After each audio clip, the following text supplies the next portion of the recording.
Hello everyone, welcome back to YouTube channel Mandal of learning. आज के video में हम देखने जा रहे हैं क्लास 1 के लिए हिंदी सब्जेक्ट का फाइनल एग्जाम क्वेश्चन पेपर। सबसे पहले स्टार्ट करते हैं हम सब्जेक्टिव पार्ट हम देखते हैं, जिसमें फर्स्ट क्वेश्चन है हमारा गद्यांश पढ़कर दिए गए प्रश्नों के उत्तर दो। इस गद्यांश को पढ़ना है और ये नीचे क्वेश्चंस दिए गए इनके आंसर करना है। गद्यांश है, एक घने जंगल में एक शक्तिशाली हाथी रहता था। वह बहुत जिद्दी था। जंगल के सभी जानवर हाथी से डरते थे। गीदड़ तो उससे बहुत परेशान थे, क्योंकि उनके बच्चे हाथी के पाँव के नीचे कुचले जाते थे। वे हमेशा यही सोचते थे कि किसी तरह ये हाथी मर जाए तो उनके बच्चों की जीवन की रक्षा हो सके। ये है हमारा गद्यांश। अब इसके गद्यांश के अनुसार हमें आंसर करने इन क्वेश्चंस के। फर्स्ट क्वेश्चन है हमारा, एक घने जंगल में कौन रहता था। एक घने जंगल में एक शक्तिशाली हाथी रहता था। ये यहाँ पे हम लिखवा देंगे। हाथी से कौन डरता था? जंगल के सभी जानवर हाथी से डरते थे।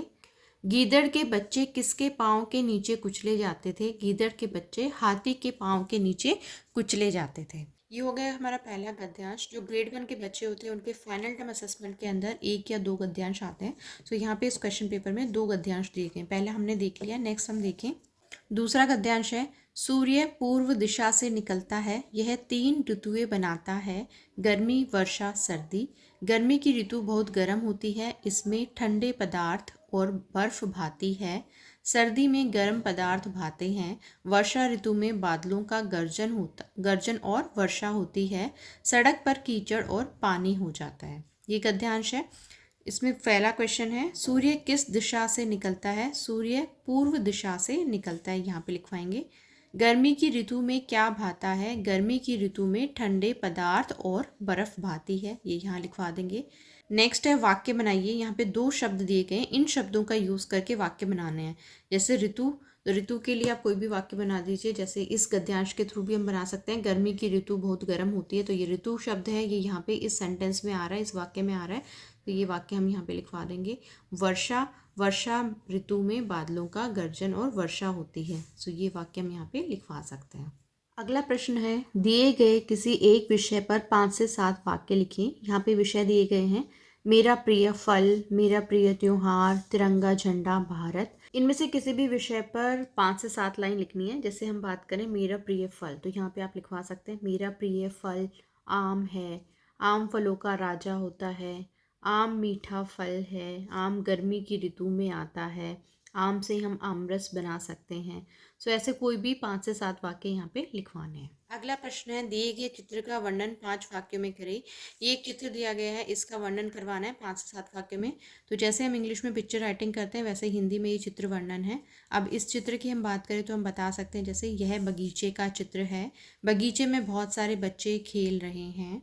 एक बच्चा वृक्ष से फल तोड़ रहा है। तालाब में बतख तैर रही हैं। एक लड़की बतख को दाना दे रही है। एक लड़की किताब पढ़ रही है।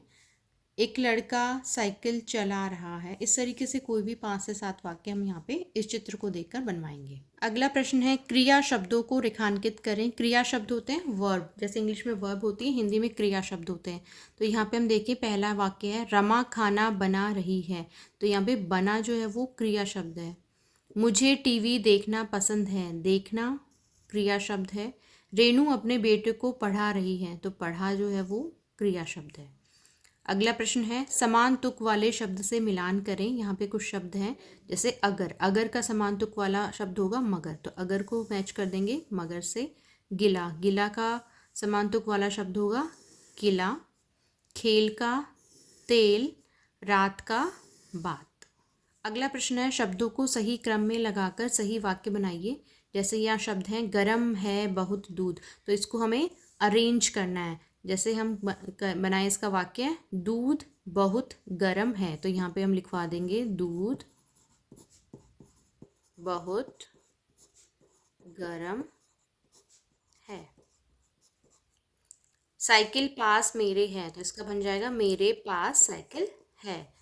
गाती गाना है कोयल, तो कोयल गाना गाती है, तो यहाँ पर लिखवा देंगे। अगला क्वेश्चन है, विशेषण शब्दों पर गोला करें। विशेषण शब्द होते हैं जो कि संज्ञा या सर्वनाम की विशेषता बताते हैं। जैसे इंग्लिश में होता है ये एडजेक्टिव्स। सो विशेषण क्या हो जाएंगे, आकाश में काले बादल हैं, तो काले जो है वो विशेषण शब्द है, इसको हम गोला करवा देंगे। मुझे 2 किताब पढ़नी है, 2 यहाँ पे विशेषण शब्द है। कमल गुलाबी रंग का फूल है, गुलाबी विशेषण शब्द है। अगला प्रश्न है विलोम शब्द लिखिए। सो नया का विलोम शब्द हो जाएगा पुराना, अंधेरा का उजाला, इधर का उधर, मोटा का पतला। अगला प्रश्न है अनेक शब्दों के लिए एक शब्द लिखिए। इसमें पहला है जो सदा सत्य बोलता हो, उसको हम कहते हैं सत्यवादी। जो गाता हो, गायक। जो कविता लिखता है, कवि। अगले प्रश्न में हाँ या ना में उत्तर करना है। एक वर्ष में 12 महीने होते हैं, अगर ये वाक्य सही है तो हाँ पे टिक करना है और गलत है तो ना पे।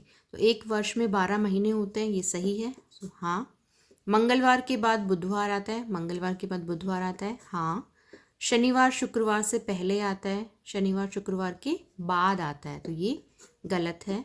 गुलाब और चमेली फल होते हैं, गुलाब और चमेली फल नहीं होते हैं, गुलाब और चमेली फूल होते हैं। साल का आखिरी महीना दिसंबर होता है, हाँ। अगला प्रश्न है समानार्थी शब्दों का मिलान करें। समानार्थी शब्द होते हैं जिनके 2 या 2 से ज़्यादा शब्दों के जो अर्थ होते हैं वो सेम होते हैं। तो जैसे जल है, जल और पानी दोनों सेम होते हैं ना, जल का समानार्थी शब्द हो जाएगा पानी। सूर्य का सूरज, रात का रात्रि। अगला प्रश्न है वाक्य बनाइए। 2 शब्द है यहाँ पे कोयल, तो कोयल के हम बनवा देंगे कोयल मधुर गाती है। पानी, पानी ही जीवन का आधार है। कोई भी आप वाक्य यहाँ पे बनवा सकते हैं। अगला प्रश्न है चित्र को पहचान कर सही शब्द लिखिए। इन चित्रों को पहचानते हैं। पहला चित्र है, इसको हम कहते हैं 6। जब हिंदी की गिनती सिखाते हैं तो हिंदी की गिनती में 6 जो होता है उसको इस तरीके से लिखते हैं और हिंदी में 6 को कहते हैं 6। तो यहाँ पे ये लिखवा देंगे 6। ये है घर, घर भी कह सकते हैं उसको और कह सकते हैं गृह। ये है अंगूर। और अगला चित्र है, इसको हम बोल सकते हैं पेड़ और वृक्ष। सो ये था हमारा आज का क्लास 1 के लिए हिंदी सब्जेक्ट का फाइनल टर्म क्वेश्चन पेपर। और ये जो क्वेश्चन पेपर है just a sample question paper है। सो ये जो क्वेश्चन पेपर है ये मैंने अपने बच्चे के सिलेबस के अकॉर्डिंग डिज़ाइन किया है। आप इस क्वेश्चन पेपर को अपने बच्चे के सिलेबस के अकॉर्डिंग मॉडिफाई कर सकते हैं। मैं हमेशा से बोलती हूँ आपको इस क्वेश्चन पेपर के थ्रू हेल्प मिलेगी। हो सकता है इसमें से कुछ टॉपिक्स आपके बच्चे के स्कूल में नहीं करवाए गए हों। सो आप सिर्फ उन्हीं टॉपिक्स को कंसिडर करें जो कि टॉपिक्स आपके बच्चे के स्कूल में करवाए गए हैं या जो भी एग्ज़ाम का आपको सिलेबस दिया गया है। आई होप आज का वीडियो आपके लिए हेल्पफुल रहा हो। वीडियो अगर हेल्पफुल लगा तो वीडियो को लाइक शेयर कीजिएगा और आपको मुझे कमेंट करके भी बता सकती हैं। अगर आप कमेंट करके बताएंगे तो और मुझे अप्रिशिएशन मिलेगा और मैं और अच्छे अच्छे वीडियोज़ आपके लिए लाती रहूँगी। और अगर आप चैनल पर नए हैं तो चैनल को सब्सक्राइब करना मत भूलिएगा। Thank you so much for watching.